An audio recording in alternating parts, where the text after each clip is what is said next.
안녕하세요. 더 딥다이브에 오신 걸 환영합니다. 오늘은 신경계 재활 분야에서 환자의 상태를 객관적으로 평가하는 이 표준화된 평가 도구에 대한 자료들을 좀 보내주셨는데요.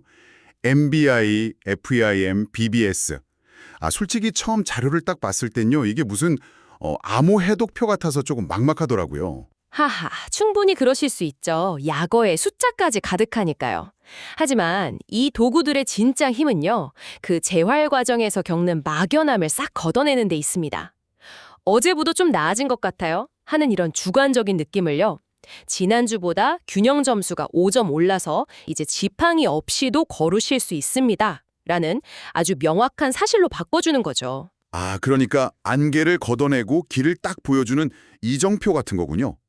이 점수 하나하나가 누군가의 일상으로의 복귀를 향한 발자국이라고 생각하니까 갑자기 막 흥미진진해지네요. 자, 그럼 이 암호들에 함께 풀어보면서 재활의 지도를 한번 제대로 읽어볼까요? 좋습니다. 이 객관적인 데이터가 있어야만 이제 의료진은 정확한 치료 계획을 세울 수가 있고요. 환자와 보호자는 앞으로의 과정을 예측하고 또 희망을 가질 수 있게 됩니다. 모든 재활의 시작점, 과정 그리고 목표를 보여주는 뭐랄까 핵심적인 근거가 되는 셈이죠. 그럼 가장 기본이 되는 그림부터 시작해보죠. 바로 일상생활 수행 능력, ADL인데요. 먹고, 입고, 씻는 것처럼 정말 기본적인 활동들을 평가하는 것 같아요. 자료에서 가장 먼저 눈에 띄는 게 MBI, 수정 바델 지수인데 100점 만점이라 되게 직관적이네요. 점수가 높을수록 좋은 거죠? 네, 맞습니다. 100점이면 다른 사람의 도움 없이 모든 일상생활을 완전히 독립적으로 수행할 수 있다는 의미고요. 반대로 20점 이하면 완전 의존 상태로 거의 모든 활동에 도움이 필요하다고 보는 거고요. 91점에서 99점 사이는 이제 경도 의존, 그러니까 대부분은 환자하지만 특정 활동에서 약간의 도움이 필요한 그런 단계입니다. 그런데 이 평가에서 되게 중요한 점이 있다고요. 그냥 할 수 있을 것 같은지를 물어보는 게 아니라고요. 아주 중요한 포인트를 짚어주셨어요. 이 평가는 가능성을 측정하는 게 아닙니다. 최근 24시간에서 48시간 동안 실제로 어떻게 했는가를 기준으로 하거든요. 실제로 한 것. 네. 예를 들어서 환자가 숟가락질을 할 힘이 있더라도 실제 식사 시간에 누군가 계속 먹여줬다면 그 항목은 도움이 필요함으로 평가되는 거죠. 실제 삶의 모습을 그대로 반영하는 게 핵심입니다. 와, 정말 현실적이네요. 할 수 있는 능력이랑 실제로 하는 행동 사이에 그 간극을 정확히 짚어내는 거군요. 그렇다면 MBI가 약간 기본적인 스냅샷이라면 FIM, 기능적 독립 수준 평가는 좀 더 종합적인 평가 도구처럼 보여요. 운동 영역뿐만 아니라 인지 영역까지 포함되니까요. 맞습니다. MBI가 무엇을 할 수 있는가에 초점을 맞춘다면 FIM은 얼마나 많은 도움이 필요한가까지 측정하는 훨씬 더 정교한 도구입니다. 재활병원에서는 거의 표준처럼 쓰이죠. 신체 기능 13개 항목에다가 의사소통이나 사회적 인지 능력 같은 인지 영역 5개 항목이 더해져서 총 18개 항목을 봅니다. 인지 영역이 들어간다는 게 되게 흥미로운데요. 단순히 몸을 움직이는 걸 넘어서 상황을 판단하고 소통하는 능력까지 재활의 일부로 본다는 뜻이군요. 각 항목은 7점 척도로 평가하는데요. 7점이 완전 독립이고 1점은 전적인 도움이 필요한 상태입니다. 이 총점은 재활의 성과를 보여줄 뿐만 아니라 퇴원 후에 환자에게 하루 평균 몇 시간의 돌봄이 필요할지를 예측하는 아주 강력한 근거가 됩니다. FIM 점수를 보면 그 사람의 퇴원 후 일상이 어느 정도 그려지는 거네요. 그렇죠. 그렇군요. FIM 점수가 좋아져서 일상생활이 가능해졌다고 판단해도 그 활동을 안전하게 할 수 있느냐는 또 다른 문제일 것 같아요. 특히 혼자 화장실에 가거나 부엌에 갈 때 가장 무서운 게 넘어지는 거잖아요. 이 안전의 문제를 다루는 게 바로 균형감각 평가겠군요. 정확하게 짚으셨습니다. 독립적인 생활과 안전한 생활은 동의어가 아니거든요. ADL 점수가 아무리 높아도 한 번의 낙상은 모든 것을 수포로 돌릴 수 있는 뭐랄까 시한폭탄과도 같습니다. 그래서 균형 능력과 낙상 위험 평가는 정말 중요합니다. 대표적인 게 바로 BBS, 버그 균형 척도죠. BBS, 앉았다 일어서기, 눈 감고 서 있기, 자세 바꾸기. 과제가 14개가 있네요. 총 56점 만점인데 여기서 가장 중요하게 봐야 할 숫자가 뭔가요? 다른 건 다 잊어도 45점은 꼭 기억하셔야 합니다. 45점이요? 네, 임상적으로 BBS 45점은 낙상 위험을 가르는 매우 중요한 경계선입니다. 45점 이하면 낙상 위험군으로 분류하고요. 적극적인 예방과 관리가 필요하다고 봅니다. 와, 45점을 기준으로 환자의 삶의 반경이 확 달라지겠네요. 46점인 사람이랑 44점인 사람은 점수 차이는 2점뿐인데 실제 생활에서는 혼재 외출이 가능한 사람과 보호자 동반이 권장되는 사람 이렇게 나뉠 수도 있겠어요. 그런 셈이죠. 더 내려가서 20점 이하면 휠체어 없이는 이동이 어려울 정도의 심각한 균형 손상을 의미합니다. 이 점수 하나가 한 사람의 독립성과 안전에 대한 구체적인 지침이 되는 겁니다. 근데 자료에 있는 FRT, 기능적 팔 뻗기 검사는 정말 간단해 보여요. 그냥 서서 팔을 앞으로 얼마나 뻗는지를 자로 재는 거라니?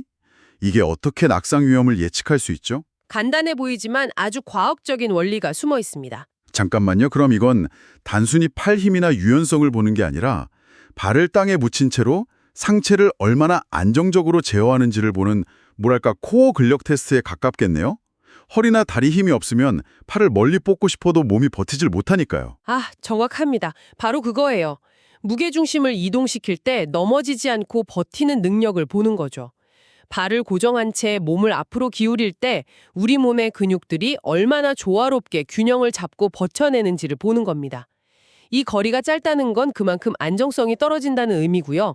그래서 팔 뻗은 거리가 25cm, 약 10인치 미만이면 낙상 위험이 높다고 보고 15cm 미만이면 매우 위험하다고 판단합니다. 다음은 TUG, 일어나 걸어가기 검사인데요. 이름 그대로 의자에서 일어나 3m를 걸어갔다 돌아와서 다시 앉는 시간을 재는 거네요. 이건 정말 실생활이랑 밀접해 보이는데요. 네, 기능적 이동성을 평가하는 아주 중요하고 또 흔하게 쓰이는 검사입니다.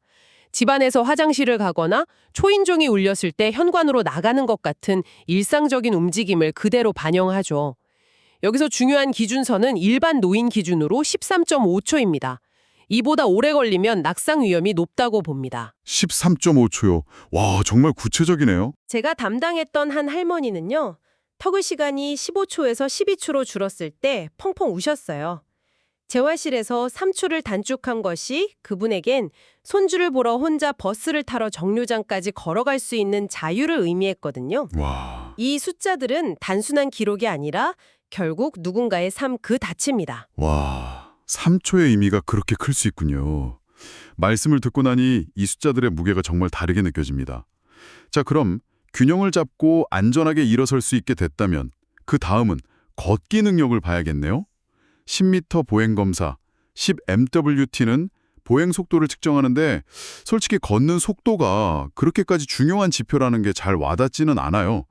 빨리 걷는 사람도 있고 천천히 걷는 사람도 있는데 이걸 혈압처럼 활력증후라고까지 부르는 이유가 있나요?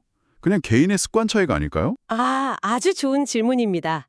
많은 분들이 사실 그렇게 생각하시죠. 하지만 보행 속도는 단순히 걷는 빠르기가 아니라 그 사람의 생리적 예비능, 그러니까 피지올로지컬 리저브를 보여주는 창문과 같아요. 걷는다는 건 심폐 능력, 근력, 균형 감각, 인지 기능 등 우리 몸의 거의 모든 시스템이 오케스트라처럼 조화롭게 작동해야 가능한 복합적인 활동이거든요. 아, 몸 어딘가에 문제가 생기면 가장 먼저 이 오케스트라의 조화가 깨지면서 걷는 모습에서 티가 난다는 거군요. 바로 그겁니다. 그래서 의사들이 회진을 돌 때 환자가 걷는 모습을 유심히 보는 거예요. 걸음걸이가 느려졌다는 건 몸이 보내는 조용한 경고일 수 있습니다. 자료에 나온 것처럼 보행 속도가 초당 0.8m 이상은 되어야 횡단보도를 안전하게 건너는 등 일상적인 사회 활동이 가능한 사회적 보행 수준이라고 봅니다. 0.8 ms? 네, 이 속도가 안 되면 집 밖을 나서는 것 자체가 큰 도전이 되는 거죠. 0.8pm가 사회생활의 기준 속도라니 정말 흥미롭네요. 속도뿐만 아니라 얼마나 오래 걸을 수 있는지도 중요하겠죠. 6분 걷기 검사, 6MWT는 6분 동안 최대한 멀리 걷는 거리를 특정하는 거군요. 이건 뭐 마트 한 바퀴를 무사히 돌 수 있느냐 같은 지구력을 보는 거겠어요? 맞습니다. 심폐지구력과 기능적 보행 능력을 함께 보는 좋은 지표죠. 그런데 여기서 한 단계 더 나아간 평가가 있습니다. 바로 FGA, 기능적 보행 지수입니다. FGA는 뭐가 다른가요? FGA는 그냥 평지를 걷는 게 아니라 실제 우리가 일상에서 마주치는 다양한 상황을 가정합니다. 예를 들어 걷는 도중에 고개를 돌려 뒤를 확인하거나 눈을 감고 몇 걸음 걷거나 장애물을 넘어가는 이런 과제들이 포함되죠. 아, 이건 실전 보행 능력 테스트네요. 길 가다가 갑자기 뒤에서 누가 불렀을 때 돌아보거나 어두운 곳을 걸어야 할 때를 대비하는 능력을 보는 거군요. 바로 그겁니다. 변수가 가득한 실제 환경에서의 보행 안전성을 평가하는 거죠. FGA는 총 30점 만점인데요. 22점 이하일 경우 낙상 위험군으로 판단합니다. BBS나 TUG와 함께 환자의 보행 안전성을 다각도로 평가하는데 아주 유용한 도구입니다. 지금까지는 주로 움직임에 대한 평가들을 살펴봤잖아요. 근데 반대로 잘 움직이지 못하는 분들에게는 또 다른 위험이 있을 것 같아요. 계속 누워있거나 앉아있어야 하는 상황에서 발생하는 문제들이요. 네, 맞습니다. 우리가 활발하게 움직이는 동안에는 잊고 있지만 움직이지 못하는 것은 그 자체로 큰 위험을 초래합니다. 그중 가장 대표적이고 고통스러운 것이 바로 욕창, 즉 압력 손상이죠. 그래서 마지막으로 볼 도구가 브래든 척도, 브래든 스케일입니다. 브래든 척도는 욕창에 생길 위험도를 미리 예측하는 도구라고요? 네. 욕창은 한번 발생하면 치료가 굉장히 어렵고 환자에게 엄청난 고통을 주기 때문에 치료보다 예방이 비교할 수 없을 정도로 중요합니다. 그래서 위험 요인을 미리 파악하고 관리하는 것이 핵심이죠. 브래든 척도는 감각인지, 습기, 활동, 기동력, 영양, 마찰력 이렇게 6가지 항목을 평가합니다. 다른 척도들이랑은 점수 해석이 좀 다른 것 같네요. 점수가 낮을수록 위험하다고요? 맞습니다. 총 23점 만점에 점수가 낮을수록 위험도가 높다는 의미입니다. 예를 들어서 감각이 둔해서 아픈 걸 잘 못 느끼고 피부가 축축하고 거의 움직이지 못하고 영양 상태가 나쁠수록 점수가 낮아지는 거죠. 일반적으로 18점 이하부터는 예방적 관리가 필요한 위험군으로 분류하고요. 점수가 더 낮을수록 이 시간마다 자세를 바꿔주는 등 더 적극적인 예방 조치를 취하게 됩니다. 예방이 최선이지만 만약에 욕창이 발생했다면 그 경과를 추적하는 방법도 있나요? 물론입니다. 일단 발생하면 피부 손상 정도에 따라 1단계부터 4단계까지 심각도를 나눠서 치료 방향을 정하고요. 그리고 자료에 넣은 푸시툴 같은 도구를 이용해서 상처의 크기나 나오는 진물의 양, 상처 조직의 상태 등을 정기적으로 점수화합니다. 이 점수가 점점 줄어들면 상처가 잘 낫고 있구나 하는 객관적인 증거가 되는 거죠. 와, 오늘 정말 많은 도구와 숫자들을 살펴봤네요. MBI, FIM부터 BBS 45점, TUG 13.5초, 보행속도 0.8m/s까지 이 모든 복잡한 평가들이 결국 의미하는 바를 한 문장으로 정리한다면 무엇일까요? 수가 우리는 지금 여기에 있고 저기까지 가야 한다는 공통의 목표와 현재 위치를 객관적인 숫자로 공유하게 해줍니다.